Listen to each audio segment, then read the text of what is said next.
আসসালামু আলাইকুম ভিউয়ার্স, আজকে আমি আপনাদের সাথে কিছু হ্যান্ড পেইন্টের কাজ শেয়ার করব। তো আমি এখানে একটা টেবিল নিয়ে নিয়েছি, তারপরে একটা কাগজ, তারপরে আমি এখানে একটা কাপড় নিয়ে নিয়েছি, আর এখানে আমি হালকা করে পেন্সিল দিয়ে একটা ডিজাইন এঁকে নিয়েছি। আর এখানে আমি 0 সাইজের একটা তুলি আর একটা রঙের বক্স নিয়ে নিয়েছি। তো এখান থেকে আমি হোয়াইট কালার মানে সাদা কালার রঙের কৌটোটা নিয়ে নিচ্ছি, আর তার সাথে এই যে 0 সাইজের একটা তুলি। তো আমি যেহেতু এই জামাটাতে প্রথম কাজ করছি, তো আমার আসলে রং তুলি সম্পর্কে কোনো অভিজ্ঞতা নেই। হঠাৎ ইচ্ছা হলো যে রঙের কাজ করব, এই জন্য বক্সটা কিনে আনা এবং প্রথম এই জামাতেই আর্ট করা। তো আপনারা অবশ্যই বলবেন আমার প্রথম আর্টটা কেমন হলো। তো এই যেহেতু একেবারেই নতুন, তো রং তুলি কাজ আমার আগে জানা ছিল না, তো এই প্রথম কাজটা করতে আমার হাতটা ভীষণ কাঁপছিল, কিন্তু তারপরেও কাজটা করতে ভালোই লাগছিল। যেহেতু প্রথম রং তুলির কাজ, যদিও আমি ভাবতাম অনেকটাই কঠিন, কিন্তু অতটা কঠিনও না আমি আসলে যতটা ভেবেছিলাম। তো তবে হ্যাঁ, পারদর্শিতার জন্য অবশ্যই প্র্যাকটিসের প্রয়োজন আছে। যে কোনো কাজেই প্র্যাকটিস ছাড়া কখনোই আসলে নিখুঁতভাবে কাজ করা সম্ভব না। তো নিখুঁত কাজের জন্য অবশ্যই প্র্যাকটিসের দরকার।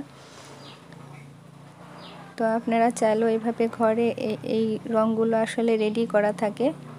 তো আপনারা চাইলে এই রং তুলি নিয়ে নিজেরা আর্ট করতে পারেন জামাতে যে কোনো রকমের ডিজাইন। তো বিশেষ করে যারা ঘরে বসে থাকেন, কোনো কাজ নাই, মোবাইল টেপা ছাড়া, তো ফেসবুকে সময় নষ্ট না করে এরকম ধরনের কাজ করে দেখতে পারেন, মনটা অনেক ভালো লাগে। তো আমার মতো হুট করে এরকম কাজ শুরু করেন। তবে আমি একটা সমস্যায় ফেস করছিলাম, রঙগুলো কেন জানি ছড়িয়ে যাচ্ছিল। তো যেহেতু আমার রং বিষয়ে কোনো অভিজ্ঞতা নেই, তো পরবর্তীতে আমি অবশ্যই নেটে এই জিনিসগুলো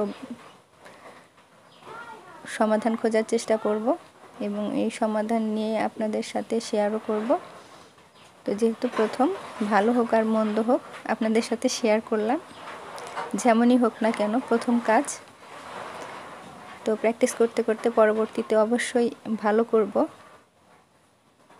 আর এটা আমি আমার বেবির পুরনো জামাতে ট্রাই করছিলাম যে দেখি কেমন হয়, কোনো কিছু না জেনে একটু হালকা করে আর্টটা করে নিলাম।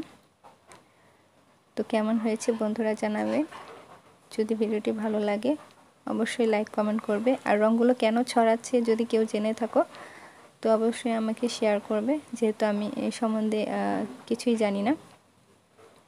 প্রথম যেহেতু কাজ করলাম, ভাবলাম শেয়ার করি, এই জন্যই নেটে দেওয়া স্মৃতি হিসাবে থাকবে।